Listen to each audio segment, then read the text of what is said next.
Baik, Pak Armen, terima kasih sekali Pak Armen, Pak Beni.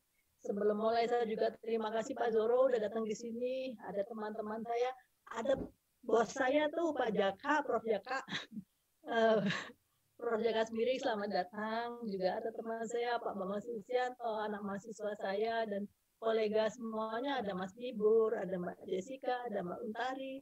Semua yang lain saya nggak bisa satu-satu disebutkan. Ada satu lagi Mas Wawan, ya Mas Wawan yang dulu dari UTM, sekarang di mana tuh nggak tahu sekarang. Oke, terima kasih sekali udah pada hadir. Nah, sekarang saya bisa ngeklik dari tempat saya ya, Pak ya. Silakan, Bu. Ya. Assalamualaikum warahmatullahi wabarakatuh. Selamat pagi, salam sejahtera dan semuanya yang ini kok paling ujungnya ya belum ya Pak ya, sudah kelihatan. Sudah kelihatan. Nah, sudah kelihatan ya. Ya, sebenarnya pagi ini saya ingin berbagi sebenarnya. Jadi bukan masalah teknik, tapi kita melihat ke depan lah, bagaimana melihat ke depan. Tapi kita sekarang berada di sini, kita juga harus melihat lagi sebelumnya ini ada apa, kemudian sekarang bagaimana, dan ke depan kita apa yang perlu kita kerjakan. Sebenarnya judulnya di sini adalah kenali masalah, cari solusi. KMCS. KMCS-nya. Karena kan zaman singkatan ya Pak ya, semuanya disingkat. Nah, KMCS di mana? Nah, ini saya dimintanya untuk pengembangan dan penguasaan iptek.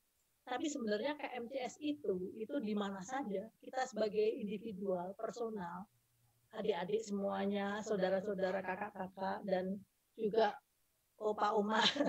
Di sini yang opa-oma hanya saya, Pak Armen, saya dan Pak Zoro ya, Pak Zoro ya. Nah, kita punya masalah. Bagaimana mencari solusi? Masalah apa? Kalau kita merasa bahwa kita tidak punya masalah, ya bagus. Tapi sebenarnya kita itu punya masalah. Nah, masalahnya kita apa? Silakan dikenali. Dikenali untuk apa? Untuk mencari solusi. Jadi intinya pagi ini kita akan berbagi dan nanti kita bisa bicara, bisa diskusi lebih banyak lagi bagaimana caranya mengenali masalahnya dan bagaimana caranya mencari solusi yang terbaiknya. Nah, masalah ini kalau dikaitkan dengan ya sedikit keilmuan begitu ya, ada ilmunya namanya pattern recognition. Jadi misprocessing dan pattern recognition itu biasanya yang saya pakai mengenali gambar, mengenali suara, mengenali apa saja. Nah, ini mengenali masalah. Masalah itu apa saja. Nah, ada proses, ada yang namanya mencari fitur, mencari solusi, seleksi fitur, hasilnya kita membuat satu klasifikasi antara yang baik, yang kurang, yang sakit, dan sebagainya. Mari kita lihat, ini semuanya tentunya sudah tahu ya. Ini kira-kira ini siapa ya Pak Armen ya? Kenal ya Pak Armen ya? Seperti biasa, mereka mungkin kenal kita, kita nggak kenal mereka. Setuju. Jadi bagi adik-adik yang muda-muda, ini itu mimpinya saya zaman dulu waktu kecil suka nonton lihat bintang di luar halaman itu, bagaimana kita sampai ke sana. Itu waktu tahun 60-an ya. Bayangkan tahun 60-an itu ada anak kecil umur 10 tahun. Apa ya, pengen juga jadi astronot, tapi karena tingginya semekot ya mana bisa jadi astronot. Nah, tahun sekarang ini baru bulan November kemarin, bayangkan itu ada astronot yang berangkat dari bumi menuju luar angkasa. Bagaimana di sana mau ngedocking di ISS, International Space Space Station ya, yang kita lihat semuanya atau beberapa yang mungkin sudah lihat, dan pesawatnya nanti akan balik lagi ke bawah. Bisa. Dahulu tidak mungkin itu terjadi. Sekarang sudah sampai di situ. Nah, satu lagi yang saya ingin tambahkan, nyambung sedikit dengan bidang keilmuan kita. Kalau ada orang-orang di atas sana, di mana 400 km di atas bedanya dengan bumi kita, lebih dari 400 km, bagaimana caranya kita melihat bagaimana kondisi astronot tersebut? Tentunya kita perlu menghitung beberapa parameter-parameter yang ada di dalam badan mereka. Nah, untuk menghitung parameter-parameter yang ada di dalam badan mereka, kemudian mengirimkannya ke bumi, kemudian melihat apakah semua dalam kondisi yang benar dan tidak ada masalah. Nah, itulah sampai sejauh itu kita zaman sekarang ada di sini. Bayangkan bahwa semuanya itu bukannya tidak mungkin. Waktu zaman tahun 60-an, pertama kali astronot menginjak kakinya di bulan, saya hanya melihat dari TV. Itu benar apa bohong ya? Nggak tahu ya, bagaimana ya. Tapi sekarang, 40 tahun kemudian, itu semua nyata dan benar. Nah, apakah kita akan hanya jadi penonton? Ini pertanyaannya. Kita jadi penonton, nggak akan maju-maju. Bagaimana sebenarnya apa yang harus kita kerjakan di sini? Kita semua lihat, sebenarnya pengembangan dan penguasaan iptek itu tidak berjalan di ruang hampa. Ada saja hal-hal yang bisa mendorong dan juga hal-hal yang sangat-sangat mempengaruhi sehingga tidak terjadi kemajuan. Jadi salah satunya pengembangan dan penguasaan iptek itu ditentukan oleh besarnya usaha dan dana yang diberikan secara konsisten. Kita juga terus mengerjakan itu. Saya ingat, ini kebetulan murid saya di sini ada di sini yang sudah lulus nih. Jessica, usaha apa yang kamu berikan untuk bisa mendapatkan ilmu baru? Kemarin saya tanyakan begitu. Nah, anaknya menjawab, saya belajar sendiri, Bu. Setelah lulus saya belajar sendiri.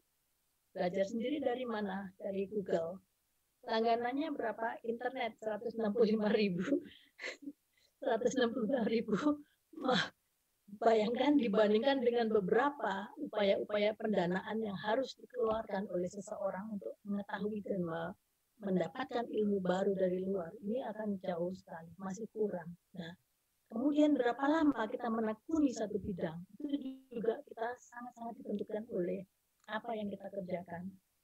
Kalau kita tahu, Pak, siapa teman kita yang dari TK itu, Pak Armen, Pak, lupa namanya itu, yang menemukan, ya saya lupa, Solar. yang menemukan bahan baru dari Pertamina itu loh. Saya lupa ya, oma-oma suka lupa. Yeah. 20 tahun menekuni bidang itu dengan jumpalitan, duitnya nggak ada, tapi terus konsisten di situ dengan kontinu mengerjakan. Akhirnya tahun 2020 kemarin mendapatkan bantuan dari Presiden Jokowi dan juga beberapa pihak-pihak yang sangat-sangat ingin memajukan Indonesia. Salah satu contoh kemarin juga pekerjaan yang saya lakukan dengan teman-teman di BME, Mas Dipur tahu, Mas Beni, Pak Hasbala, dan semua yang di situ, itu baru 8 tahun. Baru 8 tahun dan masih ada masalah lagi. Belum selesai ke depan. Tapi sudah ada sedikit yang kita lihat hasilnya. Mudah-mudahan itu semua ke depan lebih baik lagi. Nah, kalau kita perhatikan seperti ini, Bapak, Ibu, adik-adik semuanya, kondisi umum pengembangan iptek ya. Kita lihat di jalur ini adalah pengembangan iptek. Sebelah sini adalah waktu. Kalau kita lihat secara umum tadi, saya cerita tentang astronot, saya cerita tentang macam-macam di situ. Ini cepat sekali, mungkin lebih tinggi daripada itu. Nah, yang merah ini adalah universitas terkemuka di kita. Maksudnya salah satunya adalah ITB. Anggap aja itu yang lainnya juga universitas. Ada universitas terkemuka, ada universitas lainnya. Bayangkan di sini gap antara kita dengan luar. Yang tadinya merasa, baru 10 tahun, cuma 10 tahun kita bisa kejar. Tapi kok makin lama makin jauh ya. Mereka sudah sampai ke luar angkasa, sampai ke macam-macam. Kita kok tampaknya sangat landai. Nah, meanwhile, maaf dan senang saya, teman-teman di universitas lainnya di Indonesia maju terus, maju terus, maju terus. Ayo kita kalahkan universitas terkemuka, begitu. Nah, gap-nya ini makin lama makin pendek, sedangkan ini makin lama makin panjang. So what to do? PTNBH dan ITB dan yang lain-lain yang katanya universitas terkemuka di Indonesia, apa yang bisa kita kerjakan? Yuk kita lihat. Tadi saya sudah cerita sedikit. Iya, bayangkan, ini adalah kapsul yang mengangkut astronot itu. Ini adalah ISS, International Space Station. Mereka akan ngedok di sini. mereka nggak tahu bagaimana permasalahannya di sini, nggak simpel. Teman-teman dari Kendali pasti akan berpikir lebih jauh bagaimana caranya ini pas sekali. Kemudian dibuka pintu, kemudian dari sini pindah ke sana, apa ada masalahnya? Banyak sekali. Dan mereka sudah kenali sebelumnya, mereka sudah antisipasi sebelumnya. Dan itu sudah terjadi saat ini, bukan kemarin, bukan nanti, sudah terjadi. Bayangkan ya. Dan yang mengerikan lagi, bukan mengerikan tapi menyenangkan sebenarnya, ini adalah helikopter pertama yang direncanakan akan terbang di planet Mars bulan Februari 2021. Jadi sebenarnya saya tidak ingin semua oh itu kok lihat ke atas saja, lihat kemajuan teknologi sampai seperti itu. Tadinya kita ke bulan, kemudian kita bisa tinggal di angkasa, kemudian kita bisa lagi rencanakan apa yang terjadi di Mars nanti pada waktu pesawat helikopter ini mendarat dan mengambil beberapa data di situ. Nah, saya nggak mau lagi mengatakan itu yang jauh-jauh di atas perlombaan space dan sebagainya. Semua itu kita lihat karena apa sih? Kita lihat beberapa negara sudah mulai membangun greenhouse raksasa. Ini kita ambil dari Kanada. Di Kanada ada greenhouse besar. Sebenarnya di Indonesia juga banyak greenhouse juga. Kenapa sih mereka siapkan greenhouse instead of ruang angkasa? Kembali lagi karena pangan. Kita manusia hidup perlu makanan. Kalau dijereng-jereng, maksudnya dijejer-jejer, antaranya semua gizi seperti orang Amerika, nggak akan cukup satu Indonesia itu untuk bercocok tanam, mengerjakan hal-hal yang seperti biasanya. Harus ada sesuatu lompatan, harus ada sesuatu yang lebih daripada biasa. Nah, bukan di Indonesia, tapi di luar Indonesia sudah memikirkan itu. Dengan kondisi tanah yang sedikit, kita bisa membangun greenhouse raksasa dengan hasilnya bisa dimanfaatkan oleh banyak orang. Karena jumlah lahan pertanian di bumi tidak akan mampu mencukupi makan seluruh penduduk dunia. Ini ukurannya kalau ukuran makan di Amerika, barangkali proteinnya 300 gram daging dan segala macam ya. Kalau kita 100 gram aja dibagi 10 orang, begitu ya Pak Zoro ya. Nah, tapi ini sehingga apa? Selainnya luar angkasa, pertanian itu perlu dilakukan satu pekerjaan penelitian dengan efektif dan efisien. Saya rasa teman kita ini yang sebelah saya itu Pak Hono sudah mulai. Nah, itu sangat-sangat bagus ya. Mungkin dengan lahan yang sedikit, dengan otomatisasi, kita bisa dapatkan hasil yang optimal. Kembali lagi, pertanyaannya atau supportnya dari mana? Dari teknologi, nggak mungkin kita kerjakan itu aja. Nah, mari kita lihat di Indonesia. Kami coba memahami masa lampau, what went wrong, what went right. Ini saya dengan Pak Armen mungkin sudah biasa melihat ini ya Pak ya. Kita urusannya, mungkin yang lainnya juga. Istilah-istilah yang mendasari itu ada kebijakan, ada instrumen kebijakan. Jadi kalau kita lihat sebelah sini itu kebijakan, sebelah sini instrumen kebijakan atau program lah ya. Kalau kita lihat program, ini kebijakan itu ada program. Kalau programnya baik, kebijakannya baik, program baik, hasilnya juga baik. Kalau kebijakannya baik, programnya buruk, bisa salah arah. Ini climbing the wrong tree. Bisa. Kalau kebijakannya baik, kemudian instrumen atau programnya buruk, bisa-bisa gagal di sini. Apalagi dua-duanya buruk, ya kita nggak tahu nih. Nah, kita sudah biasa, kita masuk ke dalam masalah riset ya. Riset itu RDEP. RDEP ini apa? Research Development. Satunya lagi apa ini? Ya, ekonomi biasanya. Oke, jadi outcome-nya dari riset ini adalah penguasaan iptek. ITB sedang didorong untuk menambah di sini. Kita targetnya mungkin 200 kiloan ya Pak Armen ya. Jadi publikasi harus muncul. Nah, tapi nanti kita lihat permasalahannya apa.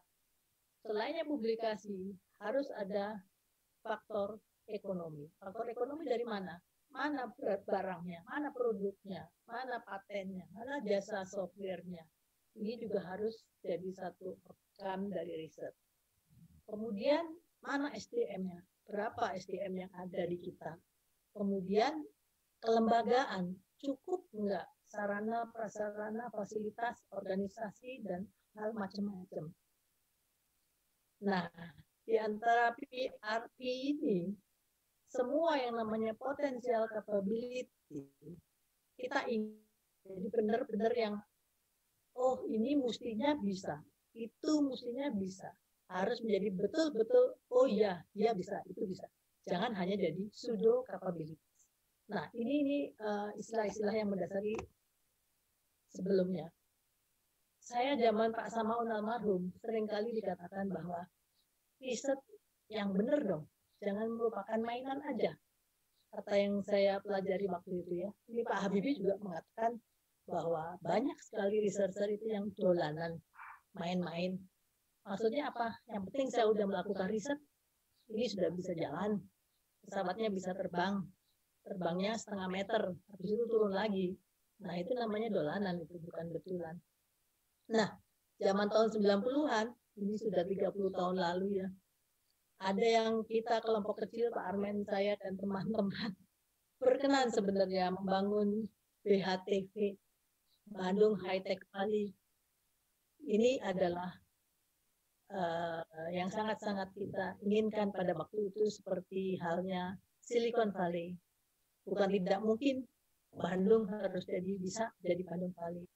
Tapi kita tidak atau lupa menyiapkan seluruh aspek yang terkait. Pada waktu itu instrumen kebijakan tidak lengkap. Sehingga ini tidak atau belum pernah terjadi. Terlihat sebagai research for the sake of research. Kita melakukan research, tapi sebenarnya bukan research. Itu yang namanya dolanan, kata Pak Habibie, kata Pak Samaun. Masih di 30 tahun lalu, zaman kita ketemu bersama-sama di program RUT. Kenapa sih pemerintah melaksanakan program RUT melewati Pak Habibie ya, dan Ristek waktu itu? Jadi pada waktu tahun itu dosen-dosen itu banyaknya ngajar aja, ngajar di sana, ngajar di sini, habis waktunya untuk ngajar. Nah, siapa yang meneliti sebenarnya? Yaitu yang tadi Pak Habibie katakan, riset dolanan.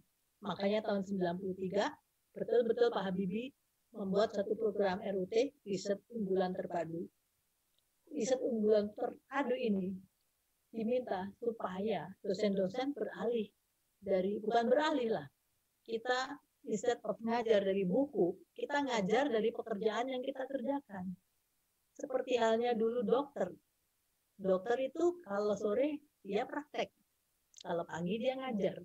Dokter yang di universitas maksudnya. Nah, sekarang kalau kita hanya belajar dari buku, kemudian mengajar, bagaimana bisa begitu? Nah, ini dari zaman itu sudah tahu Pak Habibie, jadi coba kita buat kebijakan riset unggulan terpadu. Mendorong kemitraan antar peneliti, program 3 tahun, bottom up dari peneliti. Nah, ini yang menarik. Insentifnya 100 juta per tahun. Pada waktu itu kita dapat $40.000. Bayangkan kalau $40.000 sebelum Krismon. Setelah Krismon ini bisa jadi 600-an juta. Ini waktu itu kita sudah dapatkan. Dalam 3 tahun kita bisa menghasilkan sesuatu. Pada waktu itu saya ingat kelompok kecil saya. Kelompok lainnya mungkin ada. Pak Armen ini mungkin udah berangkat ke Kanada atau sudah pulang dari Kanada ini Pak ya. Tahun berapa itu Bu? 90 Pak, 93. Belum ya? Baru mau pergi. Oke. Pada waktu itu, kebetulan contoh kecil saja. Pak Samaun dan saya dan kelompoknya namanya kelompok mikroelektronika. Saya baru pulang dari Perancis, Pak Samaun langsung jeblosin saya ke riset situ. Kita nggak boleh jadi penonton, kita harus jadi pemain. Bayangkan itu tahun 90, sedangkan chip pertama itu ditemukan itu tahun 60-an ya. Sudah 30 tahun daripada waktu itu, kita harus mencoba untuk merancang chip, mendesain chip. Bayangkan kita mendesain chip dari 4-bit parallel shifter. Saya ingat anak-anak elektro pasti tahu apa itu 4-bit parallel shifter. Hanya menggeser kali, geser tambahin, begitu saja. Kita buat itu penelitian, kemudian kita kerjasamakan dengan Perancis, dan menjadi satu chip kecil.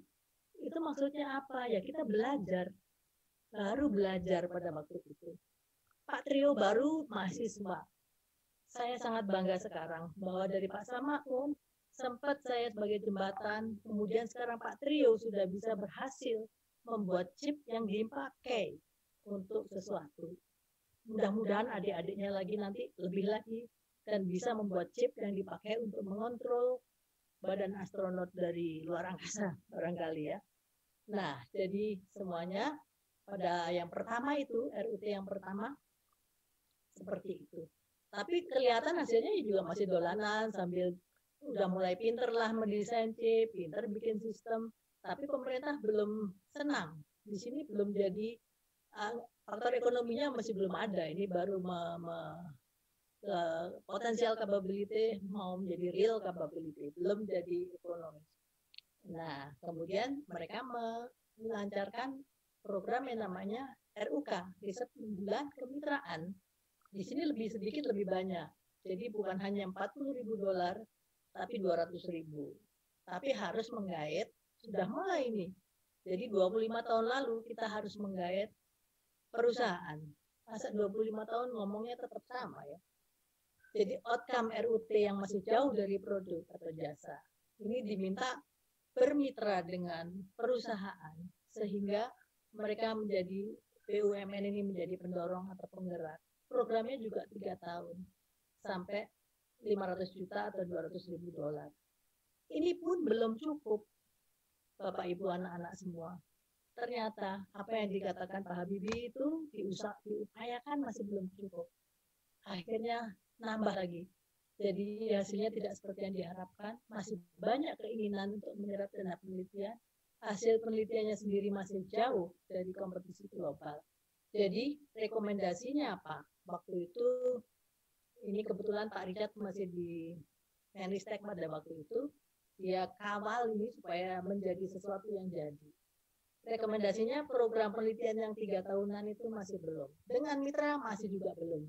Akhirnya ada yang namanya Rusnas. Rusnas itu adalah program top down. Top down 80% dari pemerintah, bottom up 20% dari peneliti. Nah, di sini programnya juga harus jangka panjang, nggak mungkin kalau pendek. Akhirnya setelah melakukan beberapa kompetisi, diberikan dua program, UI untuk software, ITB untuk hardware-nya. Jadi chip yang dibuat mikroelektronika harus menjadi sesuatu. Nah, ini rezeki lagi nih pada waktu kondisi sedang semangat-semangatnya, ada krisis ekonomi. Sehingga dana penelitian sangat melorot, dana riset tidak didukung, jadi no political will, prioritas kebijakan undang-undang IPTEK agar tidak tambah buruk, negara harus komit terhadap kemajuan IPTEK, tapi susah sekali. Dan pada waktu itu, sampai kita juga kerepotan karena yang berjalan hanya 2 kelompok itu, yang UI dan ITB. Nah, tapi setelah tahun 2010 program pendanaan riset masih terus berjalan. Ada juga dari Dikti, Ristek, LPDP dan banyak lagi yang sudah langsung bisa ke hilir dan lama program masih kurang lebih 3 tahun. Baiklah, kita melihat itu yang lalu ya. Kita tahun 2010 itu juga masih masa lalu. Mari kita lihat ke masa yang akan datang. Apa yang perlu diantisipasi. Ke depan, apa yang harus kita lihat, apa yang harus kita siapkan. Nah, ini usulan, ini kita juga lihat bahwa tadi, suka tidak suka, kita harus mengikuti IPTEK global. Tidak bisa kalau kita tidak ikut IPTEK global, kita akan ketinggalan. Jadi kita harus bekerja sama dengan institusi negara maju. Harus melengkapi sarana penelitian. Harus mempunyai program pendanaan yang agak panjang. Bagaimana caranya? Karena mengikuti IPTEK global itu beda sekali dengan menghasilkan sampai ke hilir satu produk. Jadi ini quick win-nya apa? Kemitraan dengan industri, pemilik dana. Melengkapi sarana, fast prototyping, mengurangi hambatan hasil penelitian ke produk komersial, juga program pendanaan jangka pendek. dua hal ini adalah dua hal yang berbeda. Sehingga apa? Instrumen dan dukungannya juga harus berbeda, sangat-sangat berbeda. Ini dukungan untuk mencapai teknologi, nyampe lah mengikuti Q1 dan program ruang angkasa barangkali ya. Yang di sini produk-produknya harus jadi, paten harus jadi, harus dijual. Kalau ini nggak benar, kita akan repot. Nah, ini khusus sedikit untuk yang ITB. Mohon maaf itu Pak Jaka, juga teman-teman yang dari ITB dan juga ada yang non ITB, tapi sama saja. Saya rasa semuanya mempunyai masalah yang sama dan bagaimana sebenarnya ITB di riset masa depan. Saya yakin Senat sudah menentukan ke depan bagaimana ITB harus kerjakan. Apa yang menjadi fokus, kebijakan apa yang harus perlu dikeluarkan begitu ya. Saya rasa 2 tahun ke belakang itu Pak Rektor Kadar sudah mencanangkan banyak sekali. Ya. Ya. Nah, sedikit mengenai ITB dan IPTEK masa depan. Ini saya ngintip sedikit dari punyanya ITB ini. Statuta ITB pasal 5 ayat 1. ITB merupakan universitas penelitian yang mengembangkan ilmu pengetahuan, teknologi, seni, sosial, dan sebagainya. Mengembangkan untuk diakui dunia. Bayangkan, statuta ini berat sekali. Ini kita harus mengembangkan dan itu harus masuk Q1. Dari tahun kemarin itu saya baru hanya berapa belas yang masuk Q1 ya Pak. Saya nggak tahu, nggak ingat lagi. Kita sedang berusaha untuk supaya bisa diakui. Jadi untuk memajukan dan mewujudkan bangsa yang kuat, bersatu berdaulat. Ini adalah statuta ITB. Kemudian berikutnya ini yang lebih mengerikan lagi, tapi mudah-mudahan Pak Dekan, Bu Rektor, Pak WR dan semuanya juga bisa melihat dan kita sama-sama bisa melakukan hal-hal yang lebih baik ke depan. Bayangkan bahwa visi ITB menjadi perguruan tinggi unggul pertama. Mandiri, diakui dunia, memandu perubahan, menciptakan berbagai penerapan iptek, menghasilkan sumber daya insani. Sementara ini kita cukup senang dengan menghasilkan sumber daya insani, dengan kuliah-kuliah yang kita buat sedemikian baiknya, kita harapkan sumber daya insani ini ke depan akan dapat berbagi lagi ke depan, menghasilkan hasil-hasil yang baik. Tapi apakah benar itu bisa merupakan memandu perubahan? Betulkah? Tergantung, mari kita lihat. Pasal 3 ITB menyebarluaskan ilmu pengetahuan, teknologi, seni, dan sosial, mencerdaskan kehidupan bangsa. Mudah-mudahan ini sudah terjadi. Mudah-mudahan ini yang mungkin masih sedikit kontribusi kita akan bisa lebih banyak lagi. Tergantung instrumen kebijakannya seperti apa. ITB menyelenggarakan kegiatan bermutu dan berkualitas. Ini yakin saya akan dikatakan baik ITB maupun perguruan tinggi yang lain juga akan menyelenggarakan kegiatan pendidikan yang bermutu dan berkualitas. Saya sempat diberikan masukan oleh Pak BRAN kemarin, kita Universitas 4.0, kita harus bisa bersaing global, tapi kita harus bisa lebih baik dalam lokal. Kita semua terikat pada statuta ITB yang harus kita jalankan secara konsisten dan kontinu.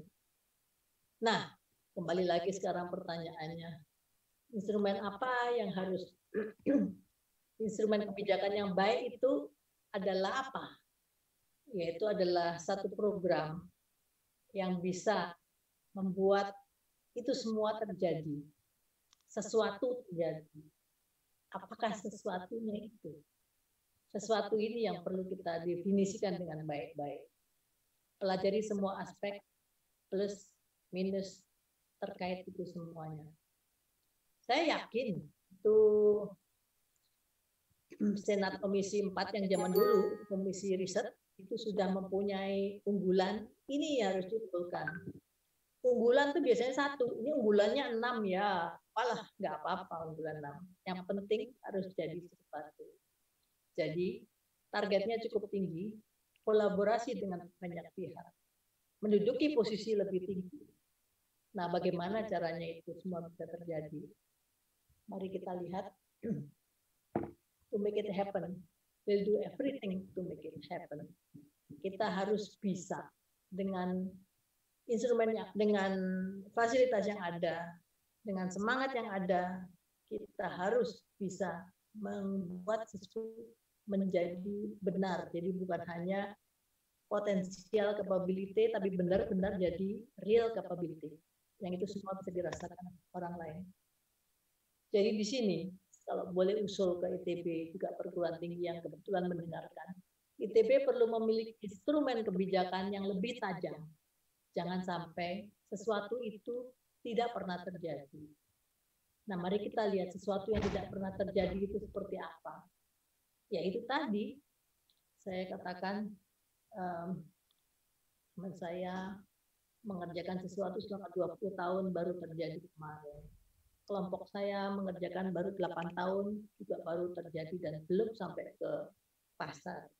Masih panjang. Kita sangat-sangat butuh support dari institusi. Kita sangat-sangat butuh support. Jangan dibiarkan kita diam-diam saja. Sama sebenarnya mahasiswa juga nggak boleh kita diamkan main-main sendirian. Kita harus kawal itu mahasiswa sampai mendapatkan hasil yang terbaiknya. Nah, mengejar iptek dunia. Fasilitas penelitian, mohon maaf, saat ini mungkin masih minim dan tua. Publikasi internasional terancam. Teman-teman yang banyak dosennya, banyak mahasiswanya membuat internasional publikasi lebih banyak lagi daripada kita. Tidak mungkinlah kita bersaing dengan universitas yang banyak sekali dosennya, orang mahasiswanya juga, kalau tidak mempunyai kebijakan yang khusus. Ya, jadi ini kita harus hati-hati. Mohon maaf nih Pak Wakil Rektor atau Pak WRRI, mungkin nanti kita bisa dorong sekali ini bagaimana caranya supaya bisa lebih menarik lagi untuk membuat suatu jurnal sampai Q1. Targetnya mungkin 200 ya Pak ya. Tahun depan tuh mungkin 200 Q1. Mudah-mudahan yang lain bisa didorong. Jadi ITB perlu mengusulkan PTNBH diberi misi khusus menyerap iptek global. Ini sudah dari lama, ini sebenarnya waktu zaman Pak Richard di MBA udah pernah mengusulkan ini juga. Jadi sebenarnya mungkin menurut saya kita bisa approach lagi bagaimana caranya supaya beberapa perguruan tinggi yang memang betul harus menyerap iptek global diberikan pendanaan yang lebih. Seperti halnya Rusnas waktu yang lalu ya, jadi ada program yang top down betul-betul. Nggak bisa kita disuruh berkompetisi dengan semua perguruan, semua harus mendapatkan semua. Ya nanti hasilnya ya rata-rata aja, nggak ada yang lebih. Kalau mungkin dikasih dana lebih, tapi programnya itu benar-benar diawasi ketat dan goalnya benar-benar harus tajam. Mungkin ini bisa akan jadi sesuatu. Saya yakin teman-teman dan juga adik-adik mahasiswa banyak yang masih semangat. Tapi dengan kemampuan kita yang seperti sekarang terus lepas, ya terserah masing-masing ya sulit juga. Jadi ke depan saya rasa ITB perlu mewujudkan dosen ITB mendapatkan ini wajib ya. Kemudian membantu universitas lain daripada menambah jumlah mahasiswa. Oh ini saya ya nggak tahu ini masih dipertanyakan. Mau menambah sampai berapa sih? Kita itu masukannya 4.000 orang ya Pak Jaka ya. 4.000. Mau nambah 4.500, 5.000 pun masih kalah sama UI, masih kalah sama UGM. Kalau di dalam jumlah mahasiswa. Mungkin masih kalah dengan UTEL. Ya harus ada sesuatu yang lebihnya. Lebihnya itu apa? Nah, mari kita lihat. Nah, suatu saat setelah statuta tadi yang saya sampaikan, di belakang saya rasa ada kata-kata entrepreneurship. Nah, untuk mencapai entrepreneurship, saya ingat pada waktu Pak Rektor Kadarsah, beliau sangat-sangat mendukung ini entrepreneurship. Nah, tapi mohon maaf ya Pak ya, sama seperti halnya kalau mobil saya bensinnya habis gitu, terus saya bilang sama supir saya, isi bensinnya, uangnya mana Bu? Cari sendiri. Pokoknya yang penting kamu isi bensinnya. Ya gimana? Kan nggak mungkin juga gitu lah. Ini masih harus diopeni. Di startup atau segala macam itu harus diopeni. instrumen program atau instrumen kebijakan ini perlu fokus pada kesuksesan melewati Valley of Death. Ini kemarin dan beberapa kali saya katakan bahwa riset ada satu masa nggak bisa muncul, jadi masih melewati satu daerah yang payah ini sebelum sampai ke hilir. Nah, saya senang pada waktu Pak Acah terakhir rektor, dana P3MI sudah mulai bisa diberikan ke kakak. Kakak yang jumlahnya kurang lebih 100 di ITB mendapatkan dana 500 juta. Nah, sekarang berubah lagi ya Pak ya, mohon maaf. Berubah lagi jadi tergantung dari jumlah dosen. Jadi kembali lagi diratakan. Jadi susah kita mau membuat sesuatu yang muncul secara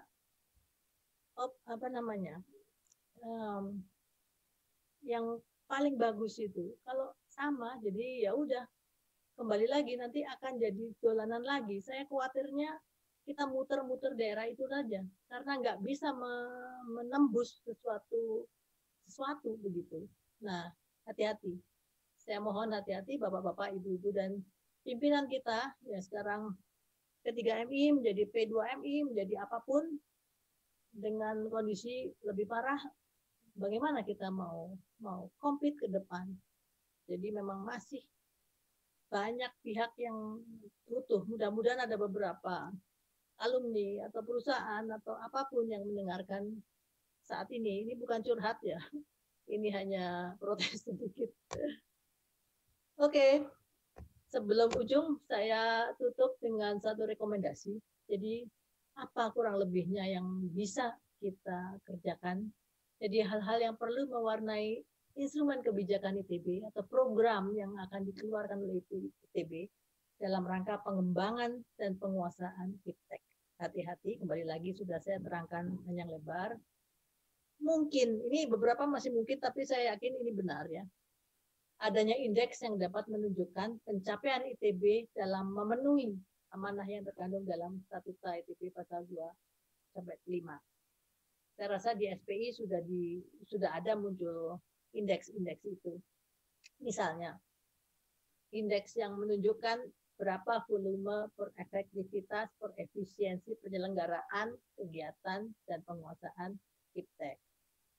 Adanya indeks yang menggambarkan peningkatan sarana fasilitas penelitian. Jadi dari tahun ke tahun, saya nggak tahu tetangga saya beli alat apa aja. Tetangga saya punya alat apa aja, saya nggak tahu. Mohon maaf Pak. Salah saya atau salahnya Bapak. Barangkali teman sebelah saya juga membeli peralatan yang sama dengan yang saya beli. Nah, itu kan repot. Nah, hati-hati. Kemudian adanya indeks yang dapat menggambarkan konsistensi dan kontinuitas judul-judul. Saya sendiri juga karena pada waktu itu masih kekurangan orang-orang pemegang SIM, saya katakan begitu. Jadi penelitian LPDP nggak bisa dilakukan oleh adik-adik saya. Padahal adik-adik saya itu semuanya sangat-sangat bagus dan bisa mengerjakan. Tapi nggak bisa mengerjakan itu karena belum punya SIM. Sehingga apa? SIM-nya SIM saya lagi, jadi kelihatannya judulnya gonta-ganti. Ini dari ini ke itu, dari itu ke itu. Karena harus mengayomi semua kegiatan yang dilakukan oleh adik-adik saya. Ini juga nanti nggak benar. Mestinya ke depan boleh ya, harusnya. Nah, adanya target pengembangan penguasaan iptek yang realistis, achievable. Adanya penugasan pada pimpinan fakultas sekolah. Mumpung nih Pak WRAM itu mantan dekan saya. Nah, pasti kebayang kalau jadi wakil rektor, membawahi 12 fakultas, pusingnya bukan main. Kalau jadi dekan, membawahi 7 kakak, itu masih kurang pusingnya dibandingkan dengan yang 100 kakak. Mungkin usul penugasan pada pimpinan fakultas untuk mengkoordinasi kegiatan pengembangan penguasaan iptek di lingkungan masing-masing. Ini relatif lebih bisa diawasi atau lebih bisa direalisasikan dengan sebaik-baiknya. Nah, saya rasa ini cerita oma-oma pagi-pagi. Mudah-mudahan ini semua bisa dijadikan bahan awal untuk diskusi. Saya senang sekali, mungkin ada para senior, ada